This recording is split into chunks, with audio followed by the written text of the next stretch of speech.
거룩하시고 사랑이 많으신 하나님 아버지, 은혜와 사랑을 감사를 드립니다. 지난 한 주간도 저희 삶 속에서 은밀히 인도하시고 보호하시며 때마다 돕는 은혜로 함께하신 하나님, 그 사랑을 기억하며 이 시간 모든 영광을 주님께 올려드립니다.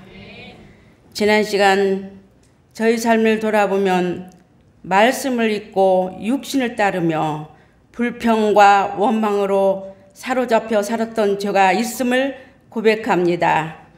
용서하여 주시옵소서. 오늘은 홈커밍데이 시간으로 예배를 드립니다. 이 예배를 통해 기쁜 소식을 담대히 전파하며 이 지역사회의 복음의 빛을 비추는 등대가 되게 하여 주시옵소서. 때로는 어려운 생활 속에서 지치고 낙심하기도 하지만 주께서 저희를 붙들어 주시고 새 힘을 주실 줄 믿습니다. 여호와를 앙망하는 자에게 독수리처럼 새 힘을 주신다는 약속을 붙들며 나아가게 하옵소서. 사랑의 하나님, 대통령 선거가 얼마 남지 않았습니다. 하루빨리 살기 좋고 행복한 사회와 하나님의 공의와 주권으로 다스려지는 나라가 되기를 간절히 원합니다. 사랑의 하나님, 이 예배를 위하여 찬양으로 수고하실 폴라이트 선생님과 헌신 봉사하는 봉사자들에게 그들의 손길과 노고에 보답하여 주시고 풍성한 은혜와 사랑을 허락하여 주시옵소서. 5월 가정의 달 마지막 주일입니다. 우리 교회와 가정 위에 주님의 평강과 사랑의 충만함을 하시고 부모와 자녀, 형제의 자매가 서로를 존중하고 사랑하며 주님의 뜻을 이루는 복된 가정이 되게 하여 주시옵소서. 특별히 어린이와 청소년, 청년들에게 꿈과 비전을 주시고 어르신들에게는 건강과 평안을 더하여 주시옵소서. 이 시간 말씀을 전하실 목사님께 하늘의 권능을 부어주시고 그 말씀을 듣는 성도들 마음이 성령으로 뜨겁게 변화되게 하여 주시옵소서. 오늘 예배를 통해 주께서 홀로 영광 받으시고 저희 모두 주께로 더 가까이 나아가는 시간이 되기를 간절히 원합니다. 살아계신 예수 그리스도 이름으로 간절히 기도하옵나이다. 아멘. 그 마음 그 자체로 있는 모습 그대로 하나님께 나아가는 것을 하나님께서 기뻐하실 줄 믿습니다. 우리 첫 찬양으로 하나님, 그렇습니다. 우리가 부족하고 연약하지만 우리는 하나님을 예배하는 예배자입니다. 함께 고백했으면 좋겠습니다. 함께 찬양합시다.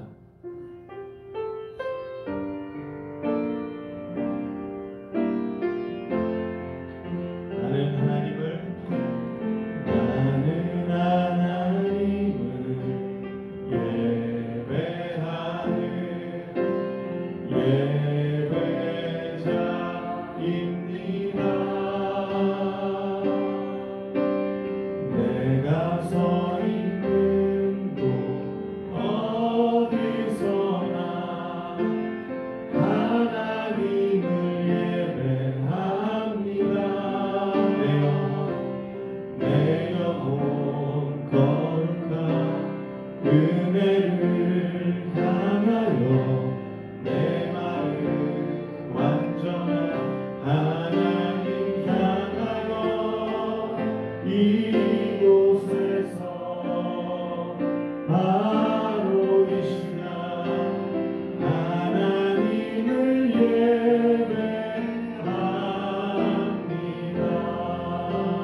다시 한번 처음부터 찬양합시다.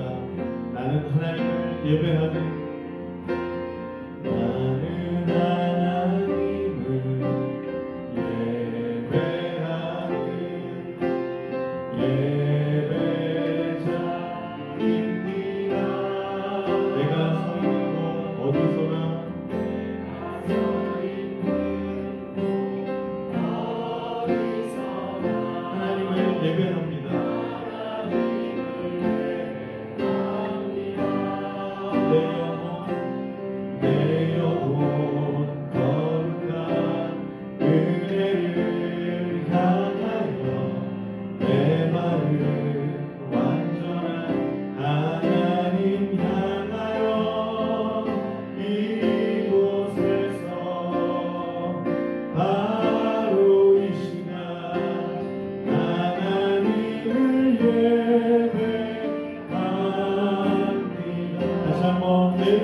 이곳에서 바로 이 시간 하나님을 예배합니다.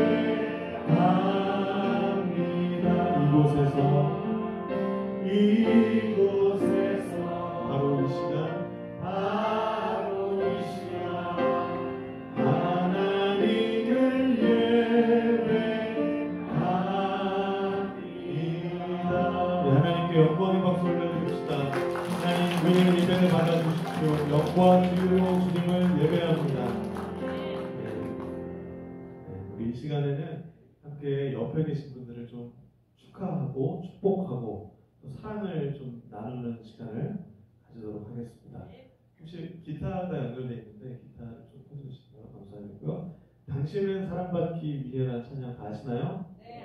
네, 당신은 사랑받기 위해. 가사가 정말 의미 있는 가사입니다. 우리는 편하게 부르지만 목사님께서 말씀하시는 것처럼 여러분 한 분 한 분이 참 소중하고 사랑받기 위해 태어나신 분들입니다.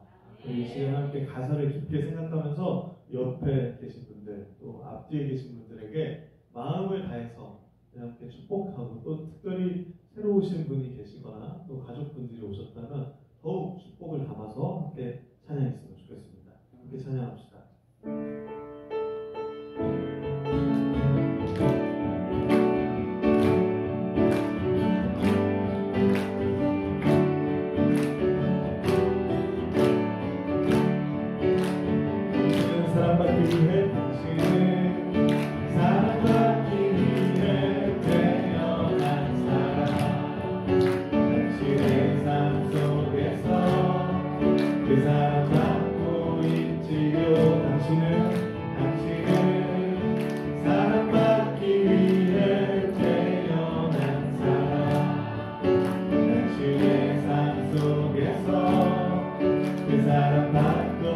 다시 한번 처음부터 우리 손을 뻗어서 축복할까요? 당신은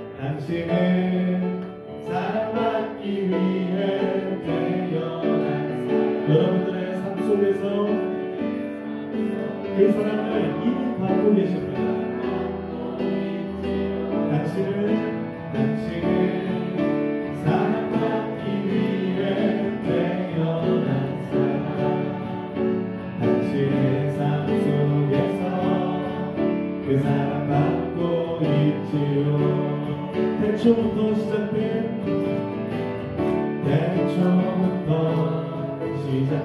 하나님의 사랑, 우리의 만남을 통해 열매를 맺고 당신이 이 세상에 존재함으로 인해 우리에게 얼마나 그 기쁨이 되는지. 함께 큰 목소리로 당신은 사랑받기 위해 태어난 사람. 지금도 그 사랑 받고 있지요. 당신은 사랑받기 위해 태어난 사람. 지금도 그 사랑 받고 있지요. 다시 한번 처음부터 고백합시다. 당신은 이번에는 아이들 축복해주면서 우리 함께 찬양했으면 좋겠습니다. 가장 어린 아이들과 또 청년들 우리 함께 손을 뻗어서 축복하면서 우리 함께 하나님 고백합시다. 당신은 사랑받기 위해 태어난 당신의 삶 속에서 그 사랑 받고 있습니다. 사랑받고 있지요. 태초부터 시작된 하나님의 사랑, 우리의 만남을 통해 열매를 맺고 당신이 이 세상에 존재하는 우리에게 얼마나 기쁨이 되는지. 우리 옆에 사람들 다시 한번 축복하면서 당신은 사랑받기 태어났어. 지금도 그 사랑 안고 있지요. 당신은 사랑받기 태어났어. 지금도 그 사랑 우리 이번에 특별하게 우리 방송실에 계시는 우리 청년분들을 축복하면서 당신은 사랑받기 우리 사무실에 계신 분들도 마음껏 축복해주세요. 지금도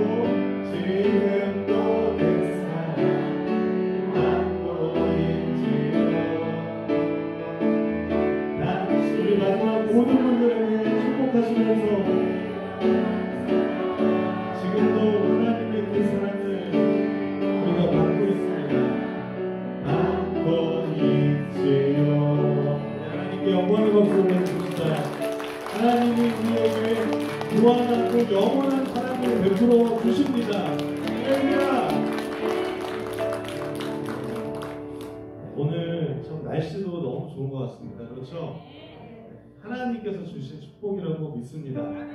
우리에게 날마다 새날을 허락하시고 또 이렇게 좋은 날씨와 또 좋은 우리 옆에 계신 이웃들과 교우들과 친구들과 또 부모님과 자식들과 모든 가정들이 하나님께서 주신 놀라운 사랑인 것을 믿습니다. 이 시간에는 특별히 나의 사랑하는 책이라는 찬송과 함께 찬양하면서 하나님이 우리에게 말씀해 주신 그 성경책 이 말씀 가운데로 우리가 나아가겠습니다. 함께 찬양했으면 좋겠습니다.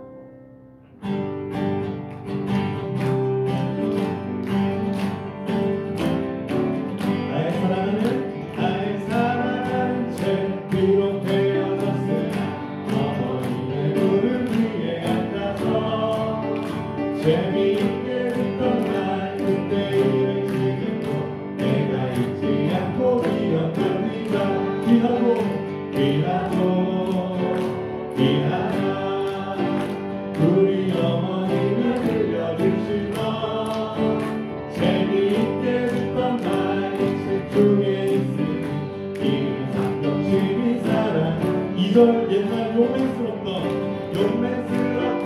다니엘의 경험과 유대 있는 다윗왕의 역사와 주의 선지 엘리야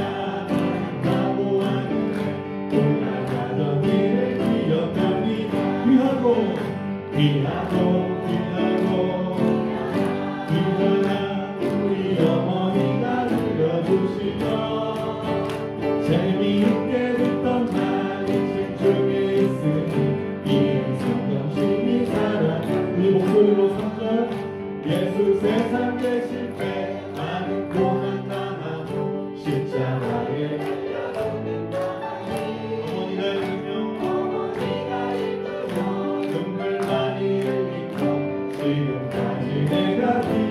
우리 마지막 4절 예수 세상 계실 때 많은 고생을 십자가에 달려 돌아가시니 어머니가 읽으며 눈물 많이 흘리며 지금까지 내가 기억합니다.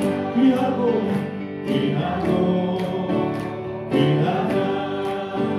우리 어머니가 들려주시며 재미있게 듣던 말씀 중에 있으니 이 성경심이 사랑 우리 마지막으로 귀하다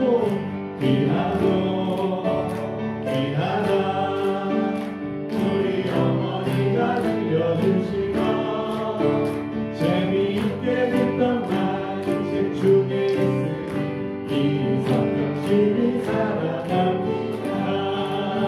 아멘.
놀라운 축복을 부어주셨습니다. 이미 예수 그리스도를 통해서 복을 주셨고 앞으로 이루실 하나님의 나라가 여러분들을 통해서 이루어질 것이기 때문입니다. 그래서 우리 예배 첫 찬양할 때 제가 말씀드렸던 찬양으로 함께 나아갔으면 좋겠습니다. 마음이 상한 자를 고치시는 주님. 우리가 솔직한 마음으로 예배 가운데 나아왔을 때 하나님이 그 상한 마음을 보시고 가만히 계시지 않으십니다. 우리를 치료하시고 만져주시고 또 이해해 주시고 공감해 주셔서 우리 안에 놀라우신 하나님이 거하게 하신다는 것입니다. 이 시간 함께 찬양할 때 가사를 생각하며 함께 우리의 마음을 하나님께 털어놓을 수 있었으면 좋겠습니다. 하나님, 우리를 또 아픔과 상처와 슬픔을 우리 하나님께 솔직하게 고백하는 기도로 우리 이 시간 함께 기도했으면 좋겠습니다. 합심해서 기도합시다. 주여, 하나님 우리를 인도하여 주십시오. 우리의 마음을 아십니다. 하나님이 우리의 마음의 중심을 아십니다. 하나님, 우리의 슬픔도 우리의 외로움도 우리의 우울함도 우리의 아픔도 하나님이 모두 다 알고 계십니다. 하나님, 우리가 어떤 마음으로 이 자리에 나왔습니까? 하나님께 우리의 상한 마음을, 깨진 마음을, 상한 심령을 가지고 나아갑니다. 하나님, 우리의 감정과 우리의 솔직한 마음 그대로 하나님께 나아가오니 하나님, 우리의 모든 상황과 우리의 상태와 우리의 마음을 아시는 하나님께서 마음이 상한 자를 고쳐주시는 하나님께서 인도하셔서 참된 기쁨이 회복되게 하여 주시옵소서. 하나님, 그 몹시로 흘러와 같은 하나님, 우리가 정말 그 참된 기쁨의 관계가 회복되어서 성령이 우리 안에 계시고 우리가 성령 안에 거하는 하나님, 그 놀라운 관계가 회복되게 하여 주시옵소서. 2절 가사로 고백합시다. 성령으로 채우사, 성령으로 채우사 주 보게 하소서. 주의 임재 속에 은혜 알게 하소서. 주 뜻대로 살아가리 세상 끝날까지. 나를 빚으시고 새날 열어주소서. 의에 줄이고 의에 줄이고 목이 마르니 성령의 기름 부으소서. 의에 줄이고 목이 마르니 우리의 빈잔을 채워주시옵소서. 채워주소서. 목소리로 고백합시다. 의에 줄이고 의에 줄이고 목이 마르니 성령의 기름 부으소서. 의에 줄이고 목이 마르니 내 잔을 채워주소서. 예배합니다. 예배합니다. 찬양합니다. 주님만 날 다스리소서. 예배합니다. 찬양합니다. 예배합니다. 찬양합니다. 주님 홀로 높임 받으소서. 주님 홀로 높임 받으소서. 예배합니다. 예배합니다. 찬양합니다. 찬양합니다. 주님만 날 다스리소서. 주님만 날 다스리소서. 예배합니다. 예배합니다. 찬양합니다. 찬양합니다. 주님 홀로 높이. 가능하신 분들 두 손을 들고 고백합시다. 예배합니다. 예배합니다. 찬양합니다. 주님만 날 다스리소서.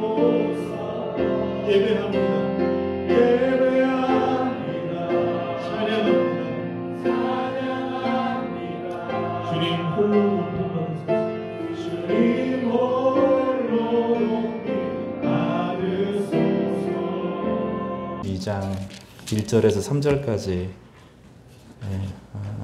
3절에서부터 5절까지 읽겠습니다. 이사야서 62장 3절에서 5절까지 본문 찾으시면 같이 읽도록 하겠습니다.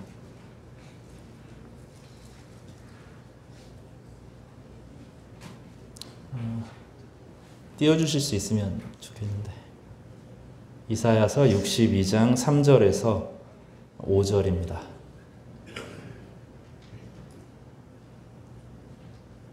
그냥 읽을까요?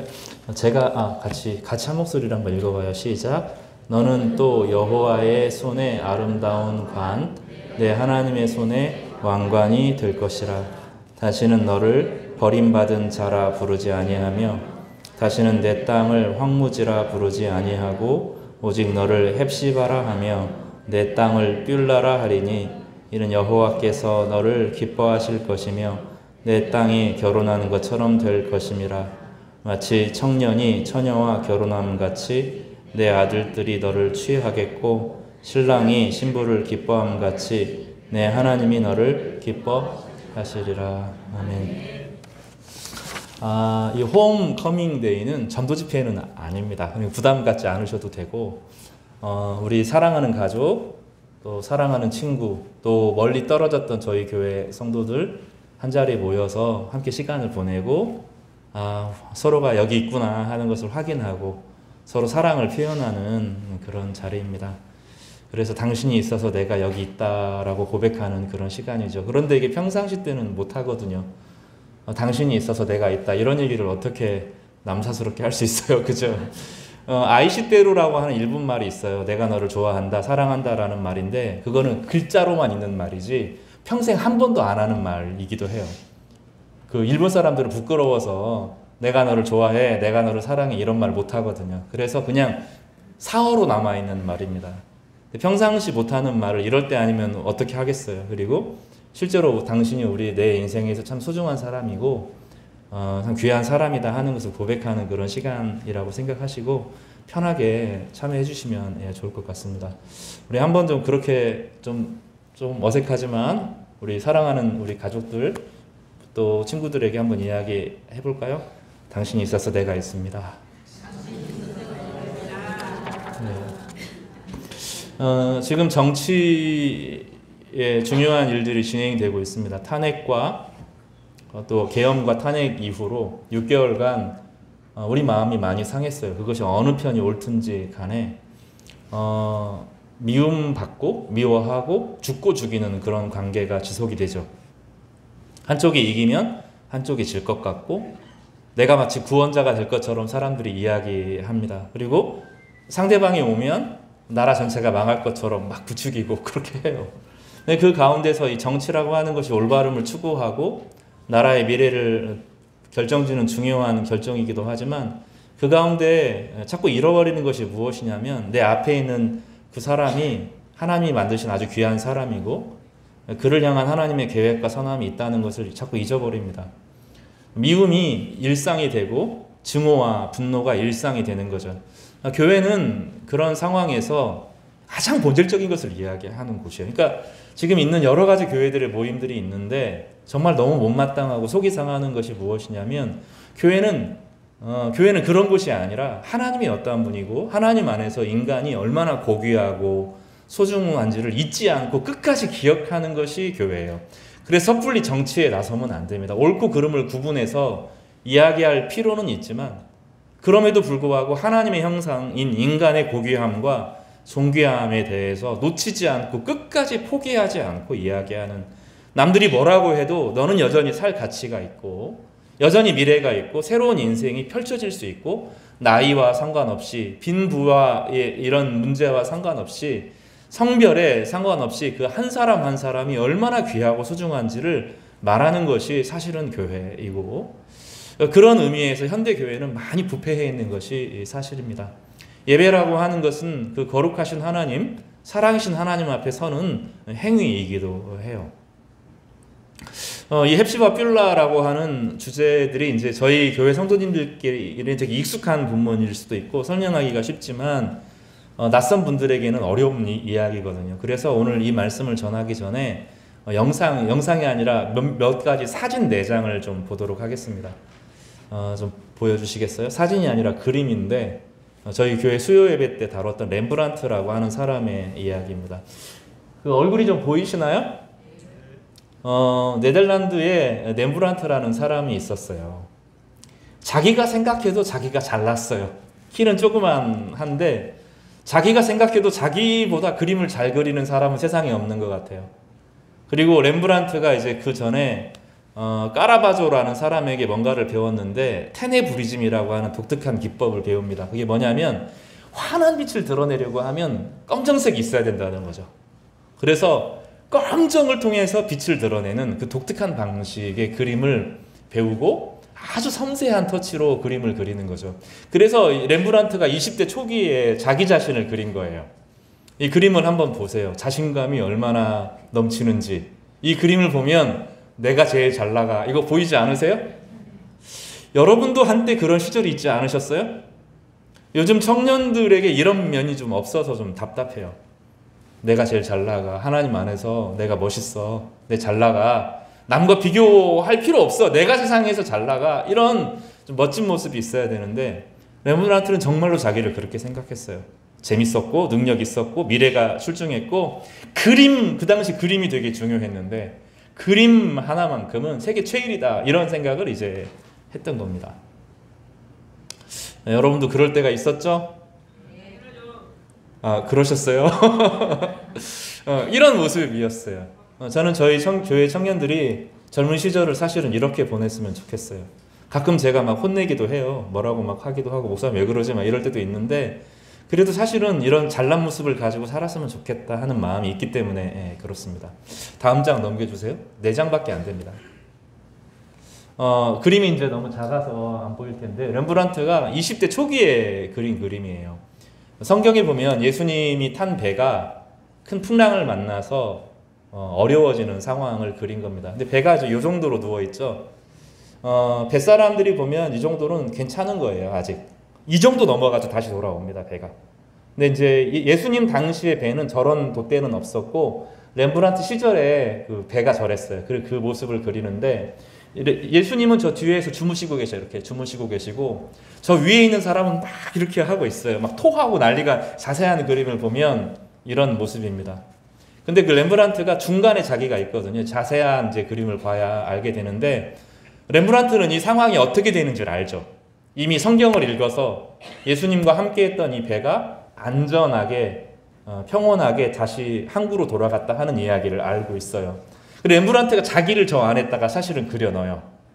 그려 넣고 그때 바람이 엄청 부는데 그 밧줄을 하나 딱 든든히 잡고 있습니다. 근데 바람이 너무 불고 있기 때문에 지금 내 목숨 하나 살까 죽을까 이렇게 고민해야 되거든요. 근데 렘브란트가 거기서 렘브란트가 장난기가 좀 심한 사람이어서 위트 있게 그림을 그리죠. 밧줄을 붙들고 있는데 모자 하나를 딱 붙잡고 있어요. 지금 죽느냐 사느냐 이러고 있는데 모자 하나를 딱 붙들고 있어요. 무슨 얘기를 하는 거냐면 풍랑이 있지만 어려움이 있지만 고난이 있지만 성경에 보니까 지나가더라. 이 어려운 사건이 지나갈 것이다 이런 생각을 해요. 그래서 위트 있게 나는 모자 하나도 뺏기지 않을 거다 하고 모자를 딱 붙드는 그림이 이 갈릴레아의 예수의 그림입니다. 근데 이 어둠이 짙죠. 이 그림을 보면 깜깜한 색깔이 있고 깜깜한 어둠을 그리니까 빛이 딱 드러나죠. 렘브란트가 바라보는 인생관이었어요. 내 삶이 이제 아직 렘브란트는 어려움을 모를 때예요. 인생의 어려움을 모를 때지만 아무리 인생이 어두워도 내 인생은 빛날 거다. 왜냐하면 주님이 나와 함께 하실 것이다. 이런 고백을 담죠. 이 사람의 믿음의 고백처럼 정말로 사랑하는 사람을 만나요. 사랑하는 사람을 만나고 불꽃 같은 사랑을 합니다. 그 여자도 자기를 너무 사랑해 주었고 자기도 그 여인을 너무너무 사랑했어요. 근데 이제 난산을 몇 번을 하고 아이 하나를 남겨놓고 이제 그 사랑하는 사람이 죽습니다. 그리고 자기 가정부였던 사람이 렘브란트를 혼인빙자 간음죄로 고소를 해요. 렘브란트는 그런 적이 없는데 그래서 아주 어려움을 겪습니다. 그리고 국가가 렘브란트에게 부당한 판결을 내리면서 렘브란트가 부도가 나고 경제적으로 완전히 다 무너지는 인생을 살아갑니다. 근데 이제 다른 이제 가정부가 이 수습을 잘 해주면서 렘브란트가 착한 사람이고 그런 일이 없다고 이야기하고 이 사람이 실제로 부인이 되면서 다시 사랑을 시작하게 되고 첫 번째 자기가 사랑했던 여인에게서 낳은 그 아이와 아이의 도움과 아들의 도움과 새로운 부인의 도움을 통해서 다시 그림을 시작합니다. 마지막 넘겨주시겠어요? 2장이 더 있는데 이게 그 유명한 탕자의 귀환이라고 하는 작품입니다. 성경에 보면 아버지를 버리고 배신하고 아버지의 명예를 완전히 실추하고 아버지에게 사형 선고를 내리고 그 아버지를 떠난 한 탕자 이야기가 나와요. 그러면 그 당시는 명예가 소중했기 때문에 명예를 자기의 아버지의 명예를 실추시킨 사람은 죽은 사람과 같아요. 사형에 해당하는 법을 갖습니다. 그런데 그 아이가 이제 밖에서 고생을 죽도록 하다가 내가 이런 부당한 대우 받는 거 돼지가 먹는 열매 먹고 막 이랬거든요. 근데 우리 아버지는 착한 사람이어서 나를 그 정도 대우는 하지 않을 거야. 그냥 아버지의 아들로는 돌아갈 수 없지만 품꾼 중에 한 사람으로 살 거야. 이렇게 마음을 다짐하죠. 그래서 아버지에게로 돌아가는데 근데 아버지가 하루 이틀이 아니라 매일매일 밖에 나와서 그 아들을 기다린 거예요. 자기의 명예를 실추하고 이 당시는 지금하고 문화가 많이 달라서 아버지의 명예가 실추되면 아버지는 쫓겨난 것과 같은데 아버지는 그거 상관하지 않고 그 아들을 기다립니다. 그래서 그 아들이 오는데 버선발을 신고 달려가서 그 아이를 안아주죠. 렘브란트가 자기 인생을 돌아보면 이런 생각을 하는 거예요. 내가 돌아갈 곳이 있다. 사람이 좀 돌아갈 곳이 있어야 돼요. 집에 하루 생활 하루 종일 죽도록 고생해도 집을 생각하면 내가 돌아갈 곳이 있다 해야 좀 마음이 괜찮아져요. 그렇지 않아요? 그런 거 하면 자기 돌아갈 고향이 좀 있으면 좋겠어요. 부모님이 이제 저희 아버지 아직 살아 계신데 저희 할아버지가 계실 때하고 할아버지가 돌아가셨을 때하고 많이 달라요. 거기 아버지가 계신다 하는 것과 거기 계시지 않는 것과는 차이가 있더라고요. 힘들고 지칠 때 우리 하늘이 오늘 왔는데 재밌죠? 젊은 친구들이 막 어울리고 신나게 어울리지만 그래도 힘들 때 엄마 밥 생각날 때 있잖아요. 엄마가 해주는 밥 투정해도 받아주는 엄마 앞에 돌아가면 참 좋겠다. 돌아갈 곳이 사람이 한 곳은 있어야 됩니다. 그게 아내가 되든 자기 자식이 되든 자기 집이 되든 자기 친구가 되든 뭔가 마음을 좀 누일 곳이 있어야 되잖아요. 렘브란트가 인생을 돌아보면서 그 잘 나갈 때 화려할 때 막 성공했을 때 그런데 나중에 인생을 돌아보고 나니까 자기가 돌아갈 곳이 있다는 거예요. 물론 이 돌아갈 곳은 2가지죠. 자기 부인, 새로운 부인이죠. 그리고 자기 아들. 그 아들이 끝까지 아버지를 믿어주고 지지해주고 하면서 그림을 그리지 못했던 그림을 완전히 포기하고 절망했던 아버지에게 용기를 주거든요. 여러분 아버지만 부모에게 자녀에게 힘을 주는 게 아니라 자녀도 부모에게 힘을 줄 때가 와요. 그렇게 되기를 바라요. 그래서 근데 그것뿐만 아니죠. 자기가 예전에 어릴 때는 못 모르고 믿었던 신앙이죠. 자기 잘 나가 주님 안에서 나는 행복해 이런 모습도 좋지만 또 그 갈릴레아 예수처럼 아주 큰 고난을 겪기 전에 그린 그림이잖아요. 근데 인생을 돌아보고 나니까 진짜 자기 인생이 그랬다는 거예요. 그리고 내가 돌아갈 곳이 있어. 내가 죽어도 그리고 돌아갈 곳이 있고 죽는 게 죽음이 아니야. 그리고 내 가족만이 나에게 돌아갈 곳이 아니라 하나님이라는 분이 나를 창조하신 분이시니 내가 그분 앞에 의지할 수 있어 하고 이 그림을 그립니다. 이 그림은 살 수가 없어요. 전 세계에서 가장 비싼 그림 1, 2, 3 안에 들거든요. 제가 100년 이래도 못 사요. 이 그림을요. 1000년 이래도 못 사요. 어림도 없어요. 엄청 비싼 그림이에요. 근데 이 그림이 비싼 이유는 이 그림 앞에서 사람들이 그렇게 감동을 받기 때문이에요. 내가 돌아갈 곳이 있다는 겁니다. 마지막 그림 보여주세요. 렘브란트가 자기 인생의 마지막을 회고하고 그린 그림입니다. 하회탈같이 이렇게 웃고 있죠. 화사하게 웃잖아요. 근데 세상은 여전히 어떻게 해요? 깜깜해요. 근데 자기는 어떻게 되죠? 밝게 빛나죠. 밝게 빛나요. 왜냐하면 인생은 그런 거거든요. 삶이 아무리 어두워도 하나님이 나에게 빛을 비춰주시면 빛나는 인생을 사는 거예요. 이것이 렘브란트가 우리에게 보여준 삶 전체의 회고록이라고 할 수 있겠습니다. 렘브란트 제가 좋아할 만하죠. 너무너무 좋아하는 작가예요. 그리고 이 테네브리즘, 인생은 테네브리즘이란 암흑이란 뜻이에요. 암흑이라고 하는 것이 오히려 내 인생을 밝게 빛나게 하는 것이다. 어두움이라고 하는 것이 내 인생을 망하게 하는 것이 아니라 오히려 그 과정을 통해서 내 인생은 훨씬 빛난다 라는 거예요. 최근에 손흥민 선수가 막 욕을 했어요. 욕을 I fuck 하면서 love 토트넘 이렇게 이야기를 하거든요. 욕을 막 퍼부었습니다. 그러니까 이게 언제 그랬냐면 토트넘이라는 팀에 10년 이제 그 축구팀에 들어간 거죠. 그 팀이 우승을 못해요. 그리고 그 뛰어난 선수들이 나 우승하는 팀에 가고 싶어서 다른 팀으로 다 옮기는 겁니다. 근데 끝까지 10년을 버티면서 지금 몸 컨디션도 좋지 않고 몸도 안 좋은 상황에서 우승을 해내죠. 그러고 나니까 사람들이 레전드다. 이제 너는 토트넘의 레전드다 하는 이야기를 하는데 저는 그 사람이 그렇게 기뻐하는 거 완전히 광란으로 기뻐하는 것을 처음 봐요. 인생은 삶이 얼마나 어두운가, 내 인생에 얼마나 어두움이 있는가로 결정하는 것이 아닙니다. 하나님 안에서 하나님은 그 어둠 가운데 우리를 비추시고 우리가 삶의 아름다움을 가지고 살아갈 수 있도록 만들어 주신다 하는 이야기가 렘브란트의 이야기와 성경 전체의 이야기라고 하겠습니다.